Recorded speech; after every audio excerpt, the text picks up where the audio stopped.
जी हाँ दोस्तों, मैं आज जेसीडी क्लासेस पर क्लास 11th का क्लास 11th का रिवीजन टेस्ट लेके आ गया हूँ दोस्तों। क्लास क्लास 11th का रिवीजन टेस्ट लेकर के आ गया हूँ दोस्तों। जो बायोलॉजी का जीव विज्ञान का जो एग्ज़ाम है वो चल रहा है, उसका रिवीजन टेस्ट मैं आप लेकर के आ गया हूँ। तो मैं इस पर वीडियो पर निरंतर क्वेश्चन बाय क्वेश्चन आपको रिवीजन टेस्ट का हल सॉल्यूशन पूर्ण रूप से कराऊंगा। ठीक है, ऑल क्वेश्चन पर ये वीडियो उपलब्ध है। ठीक है, तो मैं क्वेश्चन बाय क्वेश्चन कराऊंगा। हाँ, आप अगर आपको कोई दिक्कत होती है तो आप मेरे को कांटेक्ट कर सकते हैं, और मेरे आपको आखिर आप वीडियो इन तक देखिएगा तो मैं आपको कांटेक्ट नंबर वहाँ पे एंड पे दे दूंगा। ठीक है, तो आप चलता हूँ मैं अपने टॉपिक की ओर। हमारा टॉपिक है पहला कि प्रश्न क्रमांक 1 ऑब्जेक्टिव क्वेश्चन, उसका आंसर क्या है। पहला है व्हिटकर है, दूसरा है सहवाल।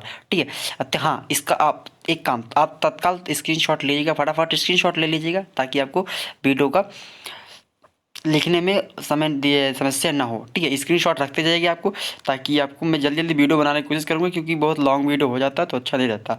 ठीक है, तो आप फटाफट स्क्रीनशॉट ले जाइए, तो मैं ऑब्जेक्टिव बता दूंगा। पहला है हुटकर है, दूसरा है सहवाल है, तीसरा है रॉबर्ट ब्राउन है ये। ठीक है, चौथा है पेप्टाइड बंद है, पांचवा 30 मिनट। ये राइट आंसर है दोस्तों। ठीक है, आप इसके आपके पास 5 नंबर इसमें से कहीं नहीं जाएंगे। ठीक है, तो आप इसको स्क्रीनशॉट ले लीजिए और आप आंसर सेम टू सेम छाप सकते हैं, कोई दिक्कत नहीं।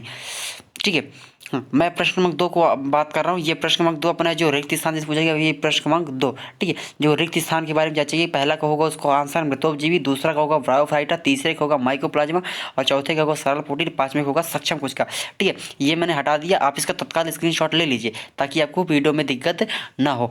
ठीक है, अब मैं चलता हूँ अपने तीसरे प्रश्न की ओर। ठीक है, स्क्रीनशॉट ले लिए होंगे, आपका समय समाप्त हो गया स्क्रीनशॉट का। अब मैं चलता हूँ प्रश्न की ओर। ठीक है, हाँ, ये अपना अब इसमें पूछा क्या गया दोस्तों, प्रश्न क्रमांक 3 में प्रश्न क्रमांक 3 में क्या पूछा गया है, सत्य असत्य के बारे में। ठीक है, प्रश्न क्रमांक 3 सत्य असत्य पूछा गया। पहला सत्य है, दूसरा सत्य है, तीसरा भी सत्य है, चौथा असत्य है, पांचवा असत्य है। ठीक है, तो आप इसके स्क्रीनशॉट ले लीजिए, आपका समय स्टार्ट होता है। ठीक है, आप स्क्रीनशॉट ले लीजिए क्योंकि वीडियो ज़्यादा लॉन्ग हो जाएगा। और आप, हाँ, आप मेरे व्हाट्सअप नंबर पे एसएमएस कर सकते हैं, कोई भी समस्या हो उस पर, कोई भी वीडियो संबंधित, तो आप वहाँ पे एसएमएस कर दीजिए, आपको हो सकता है कि रिप्लाई जल्द से जल्द वहाँ पे मिल जाएगी। ठीक है, कॉल ना किया करें, क्योंकि कॉल करते हैं तो हमारा समय आपके कॉल अटेंड करने में लॉस हो जाता है, तो वीडियो लेट हो जाते हैं आने में। ठीक है, अब मैं चलता हूँ नेक्स्ट क्रमांक प्रश्न क्रमांक 4 की ओर। ये सही जोड़ी से पूछा गया है, तो आप इसकी, हाँ, ये सही जोड़ी इससे पूछा गया, चाहे सही जोड़ी पर चर्चा किया गया इस टॉपिक पर, प्रश्न क्रमांक 4 पर।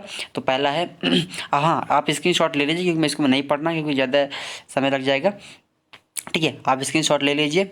इसका है एस्कोमाइसिटीज पेनिसिलियम, दूसरा है सिनेटोलेजेला, तो इसका जिनोस्पर्म है, और जो पादप कोशिका का सेलुलोज होगा, एक भित्ति कोशिका का स्टार्च का होगा, कार्बोहाइड्रेट हो गया, और एस प्रस्थातक का डीएनए प्राकृतिक हो गया। ठीक है, यहाँ पे ये प्राकृतिक कुछ शायद है, कुछ गड़बड़ हो गया है, तो आप इसको देख लीजिए। वहाँ पे प्रकृति लिखा कुछ या गलत गलत सब मिसप्रिंट हो गया, तो आप वहाँ पे देख लीजिए प्राकृतिक होगा। ठीक है, अब मैं चलता हूँ अगला क्वेश्चन की ओर। ठीक है, प्रश्न क्रमांक 5, इसे पूछा है कि प्रोकैरियोटिक के दो महत्व पूछा है, लक्षण पूछा है। तो ठीक है, आप इसकी स्क्रीनशॉट ले लीजिए। पहला, ये प्रायः एक कोशिकीय प्रोकैरियोटिक जीव है जो कोशिका तंत्र में साइकोलॉजी से नहीं पाई जाती। ठीक है, अब मैं चलता हूँ नेक्स्ट क्वेश्चन, तब तक आप स्क्रीनशॉट ले लिए होंगे मेरे ख्याल से। ठीक है, अब मैं चलता हूँ प्रश्न क्रमांक 5 में। प्रश्न क्रमांक 5 कंप्लीट हो गया, अब हमारा ये स्टार्ट होता है प्रश्न क्रमांक 6। वाह, ठीक है, ये प्रश्न क्रमांक 6। ठीक है, प्रश्न क्रमांक 6 है। हाँ, एक बात और, आप विशेष जानकारी यहाँ पे, आप मेरे चैनल को JCD क्लासेस को, ठीक है, कौन सा JCD क्लास सब्सक्राइब कर लो। ठीक है, और हाँ, आपके लिए इतना मेहनत से वीडियो बनाओ तो एक तो लाइक बनता है। ठीक है, क्या बनता है, एक तो लाइक बनता है।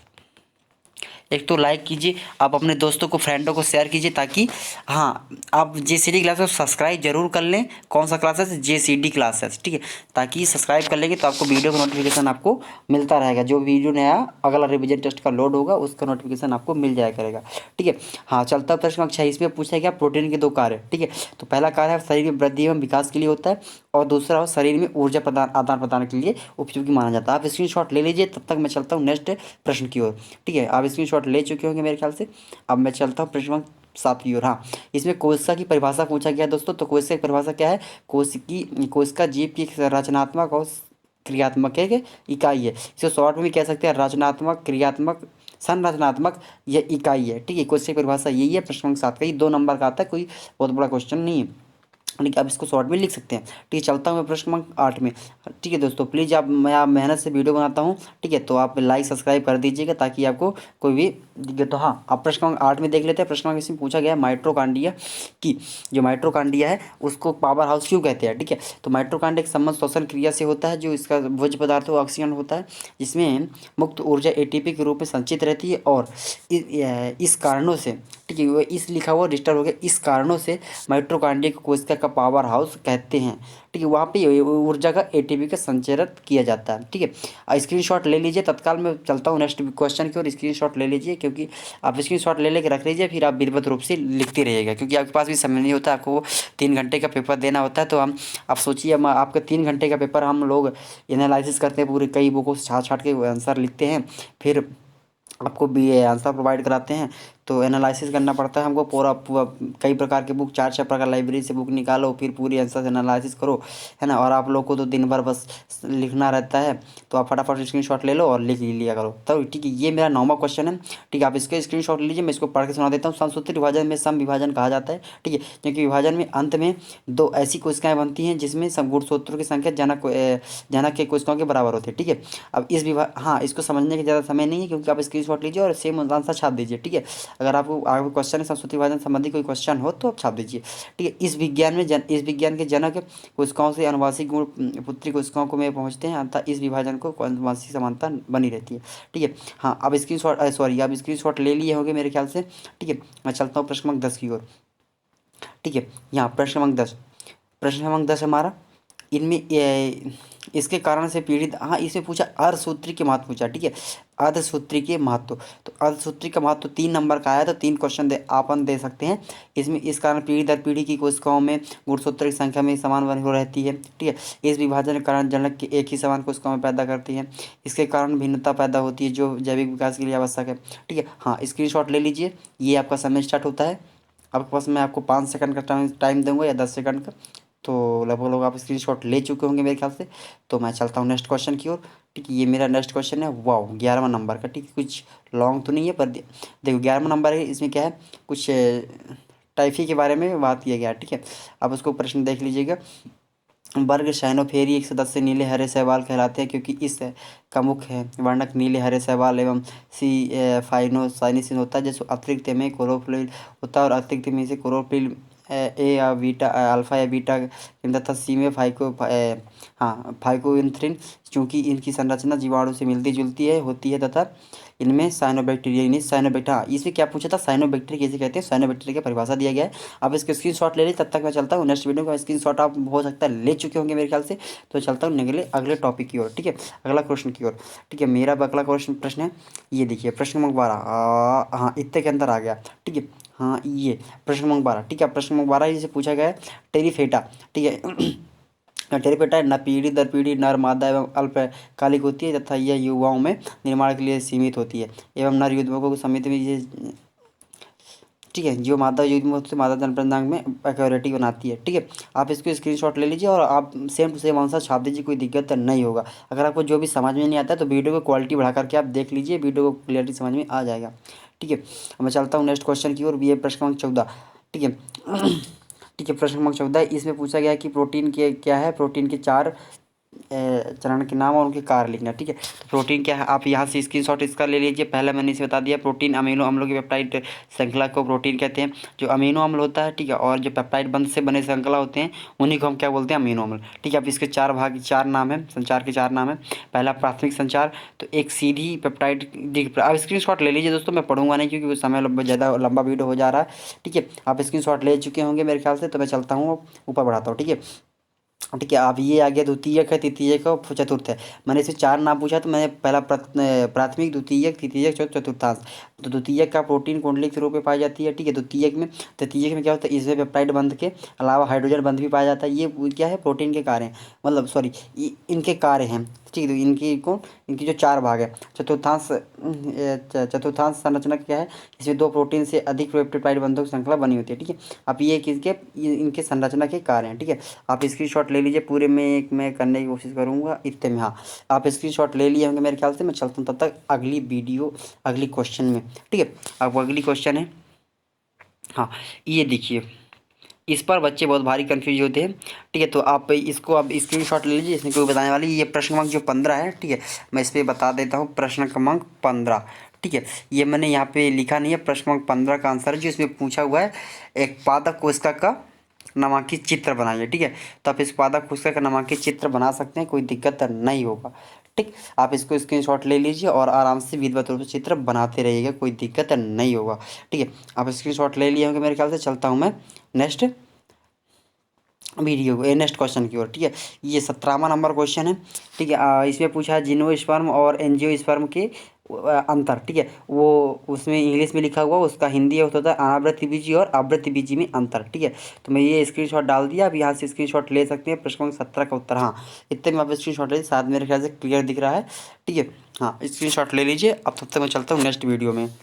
ठीक है, नेक्स्ट वीडियो में नेक्स्ट क्वेश्चन में। ठीक है, 17, 18, 19 तक क्वेश्चन है। हाँ, तो मैं चलता हूँ। ठीक है, ये 18वां जो क्वेश्चन है, एक्वाटिक और प्रोकैरियोटिक 5 अंतर पूछा हुआ है। ये कोशिकाएं हैं, तो आप इनको स्क्रीनशॉट ले लीजिए और आप विधिवत रूप से लिखते रहिएगा, क्योंकि मैं इसको पढ़ के एक बार सुना देता हूँ, काट दो, क्योंकि एक्वाटिक वो है जो प्रोकैरियोटिक क्वेश्चन। ठीक है, कोशिका भित्ति में म्यूरिक अम्ल पेप्टाइड की बनती है, सेल्यूलोज के अभाव होता है, इसे माइक्रोप्लाज्म कोशिका की भित्ति उपस्थित होती है। स्क्रीनशॉट ले लीजिएगा, मैं पढ़ रहा हूँ थोड़ी सी। ठीक है, आपको समय मिल रहा है। कोशिका भित्ति सेल्यूलोज के पेक्टिन से बनी होती है। जंतु कोशिका उपस्थित होती है, कवकों में काइटिन कवक के सेल्यूलोज से बनी होती है। ठीक है, आप स्क्रीनशॉट ले लिए होंगे। तब तक मैं चलता हूँ नेक्स्ट क्वेश्चन की ओर। ठीक है, ये वेरी इंपॉर्टेंट क्वेश्चन है, 5 नंबर में साथ पूछेगी। ये 18वां नंबर क्वेश्चन। ठीक है, मैं इसको बता देता हूँ यहाँ पे कौन सा, ये 18 नंबर का है। ठीक, क्वेश्चन नंबर 18 ये। ठीक है, उसका ये, बाकी चलता हूँ मैं नेक्स्ट क्वेश्चन पे। ठीक है, ये 20 नंबर पे पूछा गया है, समसूत्री का विस्तृत वर्णन कीजिए, चित्र सहित विस्तृत वर्णन कीजिए। ठीक है, किस नंबर पे पूछा गया ये 19 नंबर में। ठीक है, तो आप यहाँ से स्क्रीनशॉट इतना ले लिए, मैं जूम कर दें क्योंकि बहुत ज़्यादा छोटा हो जाएगा तो फिर ये समझ में नहीं आएगा। ठीक है, मैं इतना जूम करने की कोशिश, हाँ आप इतने में पूरा क्लियर दिख रहा है, यहाँ तक ले लीजिए, फिर मैं अगला बढ़ाता हूँ अगला स्क्रॉल में, तो आप वहाँ पर ले लीजिएगा। ठीक है, समसूत्री विभाजन का विस्तृत वर्णन है, इसे चित्र सहित वर्णन है, इसमें पूरी अवस्था बताया गया और चारों का वर्णन किया। हाँ, लिखना पूरा है दोस्तों इसका, क्योंकि ये लॉन्ग क्वेश्चन है, 5 नंबर का है, तो पूरा लिखना पड़ेगा। अब इसको छोड़िएगा नहीं कहीं भी पार्ट। स्क्रीनशॉट ले लिए होंगे, तब तक चलता हूँ नेक्स्ट। हाँ, मैंने यहाँ तक दिखा दिया था आपको, यहाँ तक। ठीक है, आप इतना स्क्रीनशॉट जितना लिखा हुआ उतना ले लीजिए। ठीक है, अभी यहाँ तक गुणों की संख्या तक। ठीक है, इसके बाद फिर चल पूरा दिखा, तो इमेज कैसा बनाना है, उसका डायग्राम कैसे बनाना है। हाँ, डायग्राम आप क्लियर बनाइएगा, क्योंकि डायग्राम बहुत बनाने से क्या है, क्लियरिटी में आपको नंबर अच्छा चलता है, और पेंसिल से डायग्राम बनाइएगा। हाँ, ये आपको इमेज बनाना है समसूत्रीवादी विभिन्न अवस्थाओं के अनुसार। ये 8 डायग्राम है, 8 डायग्राम बनाना है और नामकरण भी करना है। ठीक है, तो आप इसको कर सकते हैं। फिर चलता है, हाँ ये जो बाकी पीछे का बचा हुआ था उसको स्क्रीनशॉट ले लीजिए, और ठीक है, आप अपनी परीक्षा को सेम टू सेम आंसर लिख सकते हैं। स्क्रीनशॉट ले लिया हुआ डायग्राम का, मैं मेरे को मालूम है कि आप स्क्रीनशॉट ले लिए होंगे, और मैं ये नीचे वाला भी दिखा देता हूँ, आप इसका भी स्क्रीनशॉट ले लीजिए। जी दोस्त, जो बाकी क्वेश्चन बच गए हैं 13 नंबर और 13वां नंबर जो बच गया है अपना, तो और 16 नंबर, हाँ 2 क्वेश्चन बच गए हैं, उसको अभी नेक्स्ट पार्ट वीडियो जल्दी अपलोड कर जाएगा। 13 बच गया है और 16। ठीक है, क्योंकि वो क्वेश्चन अभी मिल नहीं रहे थे बुकों में, तो अभी निकाला नहीं, मैंने निकाल के शायद ही डाल दूंगा। ठीक है, और हाँ आप मेरे को अगर चाहे संपर्क करना चाहते हैं तो इस नंबर पर, व्हाट्सअप नंबर पर वो कर सकते हैं मैसेज, कोई भी दिक्कत होती है आपको तो। ठीक है, आप ये नंबर यहाँ से ले लीजिएगा, ये 72 47 69, ये 69 है। ठीक है, जी 72 47 69 0, सॉरी गलत हो गया। ठीक है, मैं नंबर लिख देता हूँ अच्छे से।